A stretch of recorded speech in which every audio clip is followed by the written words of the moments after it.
Thank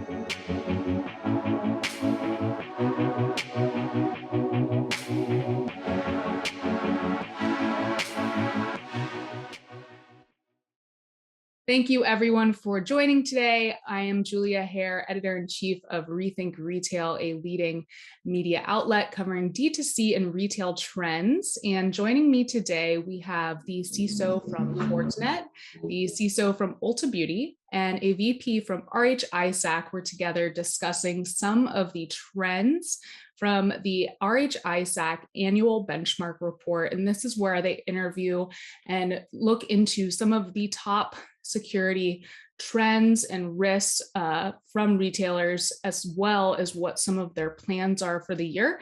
So happy to dive into that with each of you. And I will let you guys go ahead and give a quick introduction. We can start with Diane and then Bryon and Courtney. Hello, everyone. I'm very excited to be on this panel today. My name is Diane Brown, and I'm the VP of IT Risk Management at Ulta Beauty.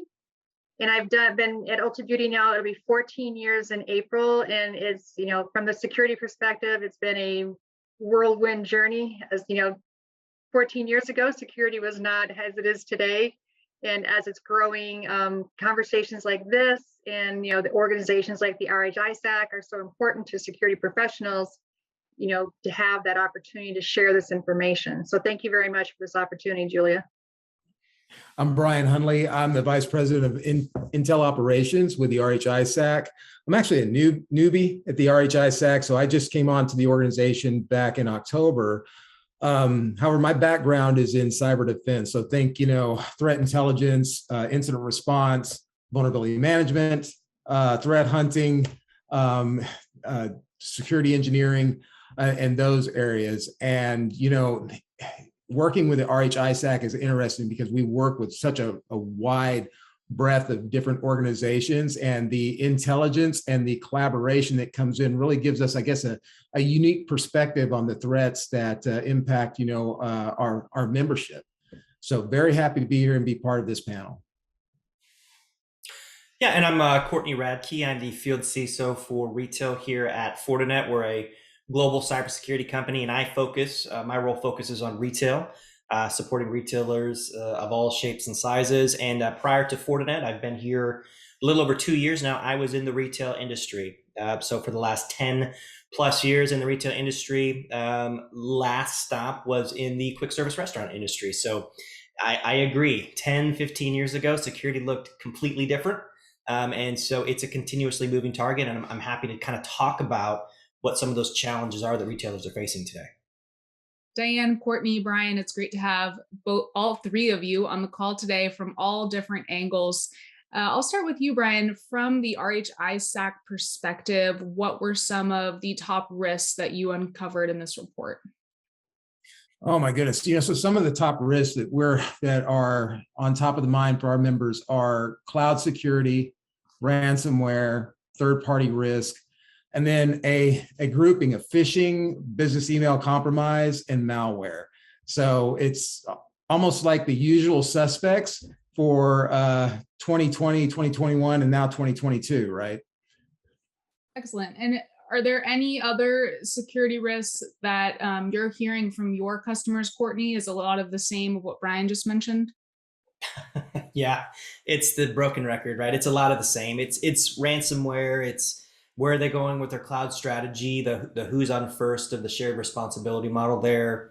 Application security, we're seeing, a prevalence of botnet attacks. So on mobile and loyalty apps, a lot of organizations think they just had a record year of people signing up for their mobile and loyalty. It's not people, it's bots, right? They're trying to scrape information, get to where the money is, and that's the data. And a lot of that comes from that third-party risk as well. So a lot of organizations had to, pivot quickly over the last couple of years. They've made a lot of partnerships, some great, some didn't have standards in security. And so they're trying to unravel this web of where's my security risk based on what I have, deployed internally, and then who I've made my partnerships with. So we've seen, basically the same ones. And I think what's important to note is, while it seems like the same type of risk, there's kind of two camps. It's one, the advanced ones, the threats that are continuing to evolve, the ones that we have to keep up with, They're using the same tools, that we use, the AI and machine learning to get into the networks in new and exciting ways. But there's also the same old, the known knowns, that they're just reusing the same techniques that have been used for quite some time because they're very successful and it's very lucrative. So we're seeing that. We're seeing customers, facing all of those same challenges. I think a lot of it comes down to, and as we'll touch on this, throughout this, a theme is people. They're attacking people because that's the number one threat vector. And so I think as we kind of talk through this and what are some of the mitigation strategies, it's number one is people. Train the people, have them understand where the risk is and make sure that they know that they're a core and integral part of the process. Training people is huge. And it seems like you said advanced threats and the known threats. Would you say that either category tends to be more dangerous? Are the advanced threats that are coming out surprising you? I mean, some of them are, like, again, the speed at which they can create them, because ransomware, some of these things, it's a business. Anybody can spin up a ransomware campaign if they just jump online and download a package. It's ransomware as a service now. There's really these conglomerates of companies coming together to say, let's create the best package out there and spread it far and wide, or create targeted attacks. I think, however, though, the known attacks, the ones that we feel that we're confident that we're protecting against, that they change just a little bit and slip past your defenses, those may be just as damaging. I think the key here is whether it's a known attack that's been used before in a known vector, or it's a new and advanced attack, how quickly can you identify it in your network, the dwell time, which can be the most damaging, and then how far did it spread before you knew? I think that's really the most important thing, not what the attack is, but how far did it go and how long was it on the network? And how long did it go undiscovered? Diane, from a retailer perspective, obviously Ulta Beauty, huge, successful, loved by all of your consumers. So lots of data, as Courtney said, for them to want to steal. Have you guys experienced threats like we're talking about, and how are you guys navigating this? So yes, and to tag on to what Courtney said, it's the people, process, and technology. There's a ton of good technologies out there, but it just takes one person to click on one phishing email and provide credentials, especially if they're an admin or something like that, to make them that ransomware, risk kick in. And so, we've been focusing a lot on, making sure we have good technologies in place, and also trying to build out our security ambassadors, trying to find people throughout the organization that can help us spread the word, and help us when we have 0 days and different types of phishing things, to get that information out there, because it just takes one person, literally one person. And we all run our phishing campaigns and we're like, oh yeah, we only had 3% click. Well, 3% of 5,000 people, that's a lot of people. And and therefore it sounds really small in numbers, but there's such an effect on that. And it's evident for us because of our pen test. Every time they get in on our pen test, well, after we're on the inside, it's because they escalated privileges, because they guessed somebody's password. And it's people, it's so hard to sometimes, trying to tell that story about why you should do this and why it's important to the organization is sometimes it's challenging. So that's why we're trying to really start this ambassador program, where we can get more people excited about it and more people to understand the potential risks. And it's a challenge. Like I said, I agree with the top 4 that were on the RH-ISAC. That matches up exactly. I just presented to the audit committee this week, and those were the same 4 were my top 4. So it's very common, what Courtney and Bryon said, that that's the things that are happening in the world, and we have the technologies in place, but how do we get better at the people and the process side of it? Because to your point, they're on your network, the dwell time is you don't know how long. Well, if you have good processes in place that are monitoring and alerting on these types of things, then that's going to help you reduce that time. But also, so it's a fun game. I mean, it's a game. It's a business. It's a business for the bad guys, and it's a business for us. And we have to learn, just like we have to learn our internal business. We need to know the business of the hackers too. We need to know how they operate, what they do, and things like that, in order then to try to stay even. I don't know if we'll ever get ahead of them, but at least we need to try to stay even with them, with some of their technology, especially. It sounds like you have to be on the defense and offense at the same time. probably easier said than done. When you talk about security ambassadors, is this a newer concept that you guys are rolling out? Has it been around a while? And is it difficult from a human resources perspective to get people to want to be part of that? There are a number of companies today that do it very well. They have security ninja programs, whatever, that's our biggest struggle right now, is figuring out what do we want to call it? What would be something that will get people excited and want to, become part of it. And it's pretty obvious when you build relationships across the organization. That's why those are so important, is you get to know who are the security minded people across the company.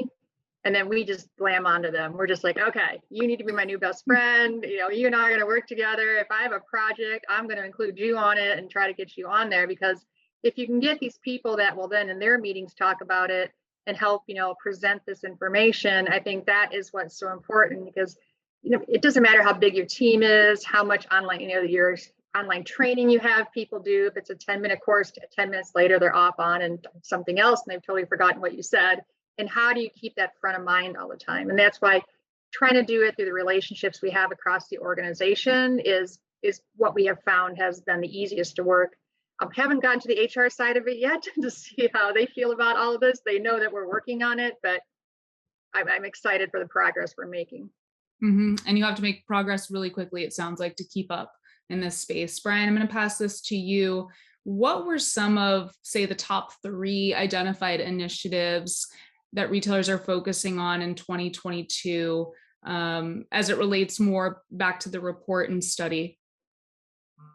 So definitely ransomware resilience planning. I mean, with the rise and the focus of ransomware over the last few years, that's definitely top of mind, especially, the ability to defend and respond to ransomware.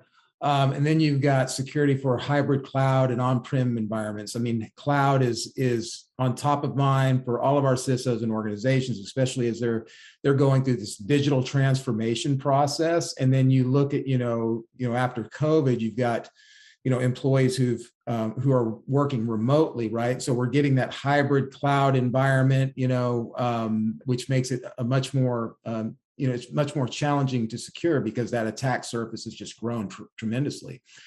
Then you got vulnerability management, right? That's another area that we've seen, the vulnerabilities since, we'll say, SolarWinds and just prior to SolarWinds have just really been, a thorn in our CISO sides when it comes to securing the environment, just because of the criticality of those environments, right? I'd like to throw 2 more in there, and that's zero trust architecture and then application security, because they're so closely tied to the initiatives that our CISOs had. And that's all important especially when it comes to like ransomware defense, right? And that ability to secure the identities within your environment, right? And then shore up those vulnerabilities to prevent the attackers from hopefully prevent the attackers from getting in. Mm-hmm. And I wanted to actually pass this to Courtney real quick, because based on what Bryon was saying and the great point you brought up about the security risks from the trend of remote work that stemmed out of the pandemic, were retailers that you work with prepared for that? I mean, whether that's either the corporate folks working from home or even customer service and the new programs that were so quickly rolled out. I don't think initially a lot of them were, right? They had existing technologies, whether it was VPN or something else, but they found that their users wanted to be more agile. They wanted to have access to technology, SaaS applications, and the barrier that was in place just from a VPN or something else was a little too much in some of those cases. But they got around it, or they got through it, and I think by now they have their plans in place, whether it's VPN or whether it's something else. I think a little bit caught off guard, but a lot of them had existing technologies they could leverage, and they didn't even know it, and they used those. Or in this industry, there's a lot of technology out there. There's a lot of partners to help get through some of these things. I think what it shined a light on, and what I always subscribe to, is this mantra of operational do no harm, meaning security shouldn't be looking for places to say no. They should be looking for places to say yes and move the business forward, innovate it, whether that's for the business directly for the consumers or whether that's for the business and their employees. So looking for avenues to just remove friction, whether that's in the buying process or whether that's in users getting access to SaaS applications or other applications on the network securely. So I think they've moved into that now. They want to make sure that whatever plan they have in place, because work from anywhere is not going away, that they don't have to treat their employees, home offices as coffee shops anymore. I think that really speaks a lot to this zero trust methodology. And, it's an architecture, it's a framework, it's not a technology. As one of my colleagues say, you can't go out and buy the Acme zero trust firewall. It's not out there. It's a set of, a foundational set of principles, of architectures and different technologies coming together to make sure that you're protecting the people, the devices and applications, no matter where they are, no matter what network they are, and continuously evaluating their security posture. That's where we're going to. That operational do no harm that I just talked about was often seemed like that was counterintuitive to zero trust. It was a hard thing to implement over the last several years, but I think we've really gotten into this, this sweet spot. We're now moving into a zero trust methodology, this architecture, even if it's just a Lego block moving into that piece at a time. I think it's actually possible now. And so what I see is a lot of organizations moving to that, moving into, if they had VPN without MFA, they're putting an MFA. If they had MFA, now they're trying to move to passwordless authentication, both for customers and for their employees. So they're just trying to make better what they already had, and then move into hopefully that zero trust methodology. But what I wanted to also talk about here a little bit is what I didn't see on that initiatives, and we just spoke about it a little bit ago.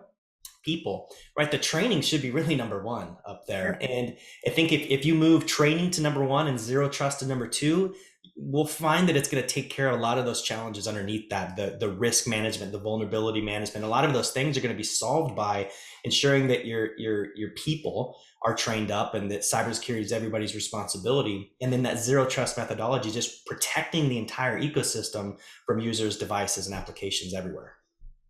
Great points, Courtney. It's all about the people. And it sounds like even though some things are counterintuitive, there's a huge foundation that comes into play when you're talking about the zero trust architecture. Diane, I'm going to pass this to you. In addition to some of the things we just mentioned, the hybrid cloud environment and the other initiatives that Bryon brought up, are these ringing true for you at Ulta Beauty?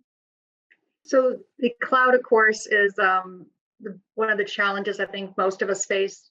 It's just dependent upon what cloud you go into. And for some of us who are in multi-cloud environments, and how do you take your tools that your team knows and loves and expand them out? Because certain cloud players don't want you to have their own set of tools they prefer that you use, and they work better, or their perception they're working better than what you have today.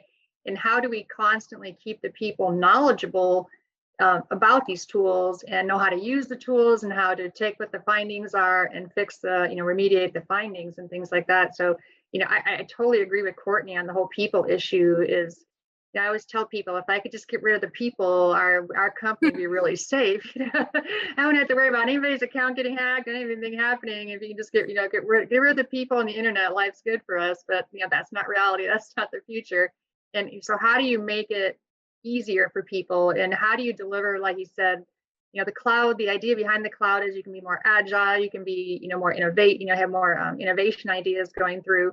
But how do you do that but give them guardrails to operate in? And that's one of the things we're focusing on now. Is okay, we know you need to do this, we know you want to do that, that's the one of the advantages of the cloud, but we have to be able to do it securely. And I think once again, getting back to those relationships and those conversations where, we're building out our relationships with our innovation teams to say, okay, what works for you? To Courtney's point, I don't want to always say no. Sometimes I have to say no, but, how do you go about and say, okay, we know you want to do this, we know you want to do this, we think this would be the best way for you to do it. Does that work for you? And try to go at it from that perspective versus the no, but, and, everybody says, I'll say no, but, or yes, and all that, but how do we actually do it so that it's fruitful for both sides? And then I don't have my security team, my cloud team coming to me in a panic saying, you're not going to believe what they just did. And you're like, well, did you let them? Well, yeah, then, okay, I do believe they just did it, because if you let them, they'll do it. If you don't put something in to stop people, they will do it. So I think that's one of the challenges. I agree 100% that training, that focus, and getting people just having that security mindset from the very beginning is just so imperative to us being successful in the security, as leaders of our companies that we're in.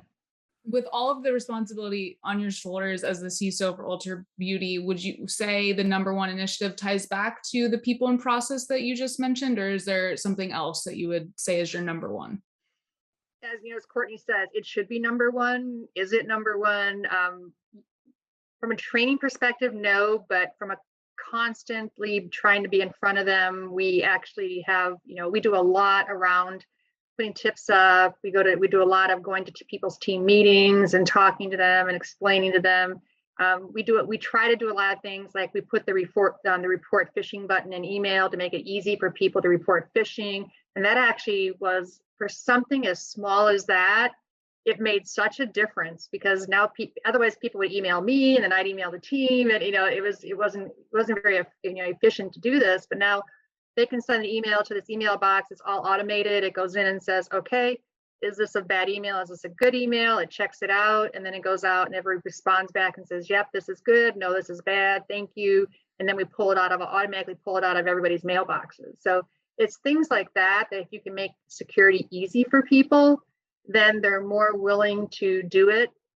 Just like this year, one of the things we're going to be doing is increasing our password length. And everybody's like, oh my gosh, why would you do that? Well, if I do that, according to the pen testers, and we can go down to changing your password once a year. And I told, I went to the executives and I said, if you had to only change your password once a year, could you come up with a 16-character password? And they're like, okay, where do I sign up?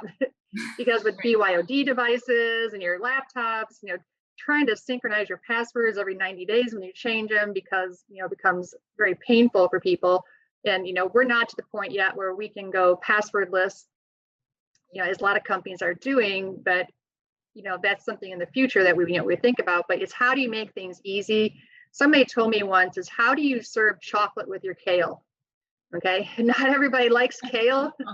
And so how do you make it so you can just put that little piece of chocolate on that kale and people will think, wow, this isn't so bad. I get a piece of chocolate with this too, And so that's kind of how we try to think about things, is how do you make it, we know we need to do it, but how do you make it so that people are more excited about it versus, they roll their eyes every time you walk into a room or on a Teams meeting. They're like, oh no, not them. Yeah, no, that makes total sense, especially from a efficiency standpoint. If I could stop changing my password every 90 days, that would be amazing. There you go. Courtney, hearing this from Diane, is there anything else you would add to that retailers should start doing this year?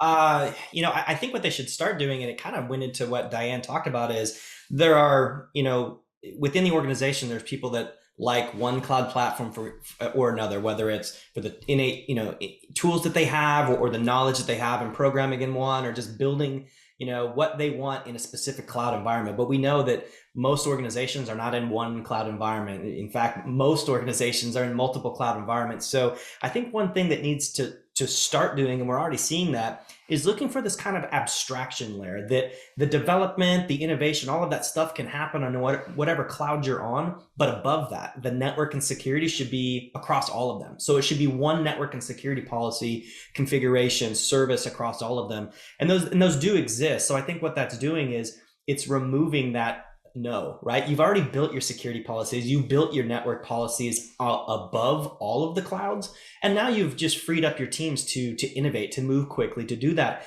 CI/CD type environments where security has controls in place. They have visibility in place, so they never have to come to the table and say no. They can say, why did you do that? Because I see everything across every cloud, but they don't ever have to say no. So I think retailers more often now are moving into this platform approach. A product or a tool that solves just one challenge does just that. It's that problem, and it doesn't have really a long-term benefit. But when you move into this type of platform approach, which has a lot of integrations and enables a lot of automation throughout the environment, that's where we're starting to see retailers move. So I think from a cloud perspective, that multi-cloud security and networking is key, but that's really across any part of the retailer's environment. Truly subscribing to a platform. We often say that retailers are either leveraging a platform, becoming a platform themselves, or maintaining status quo. And we all know in retail, maintaining status quo doesn't last for very long. So platform approach to networking security, I think, is one thing that retailers need to, they already are, but start doing more of. Very good. So the platform approach, the multi-cloud security, are there any things that retailers should stop doing that they for some reason keep doing that you're seeing from the client side? Yeah, I think we've talked about it a lot here, and when it's the people, process, and technology, and often when an issue occurs or risk is looked at, it's often looked at as the technology. Well, it's moving so fast, we're having to implement it so quickly, we're having to do all of these things. It's not the technology. You need the technology. Technology is what's making your business run. It's the revenue generator.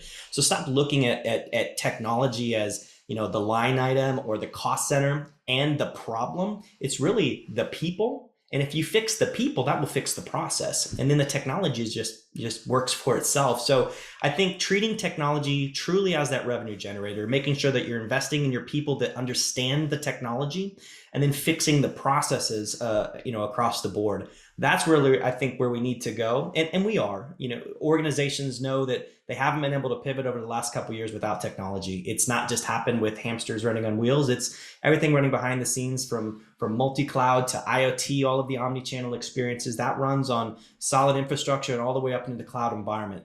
That's not going to change. It's going to keep moving. So we need to continue to focus on the people, fixing the process, and treating technology as that revenue generator. Excellent. Well said, Courtney, and you, Diane, as well, and Bryon. This was a great discussion around the RH-ISAC report findings and diving a little deeper into it, as well as the trends for this year. It was great having all three of you on this discussion today, and I hope that we can do this sometime again. Thank you, Julia. It was a pleasure. And Courtney and Bryon, thank you very much. I learned a lot today. Yeah, and thank you for having me. I really appreciate it. This was a fantastic conversation, and you probably saw me nodding my head quite a bit, and I was in complete agreement with everything everybody was saying. It was outstanding. I could give a big amen for that and a hand clap. So. Yeah, same. I don't like hearing that the risks are all still out there, but I do like seeing that there's a lot of focus on fixing them out there. So thank you to Diane, Bryon, and Julia for being here today. And I just appreciate the time to share my insights and learn from all of you on here. Likewise, until next time.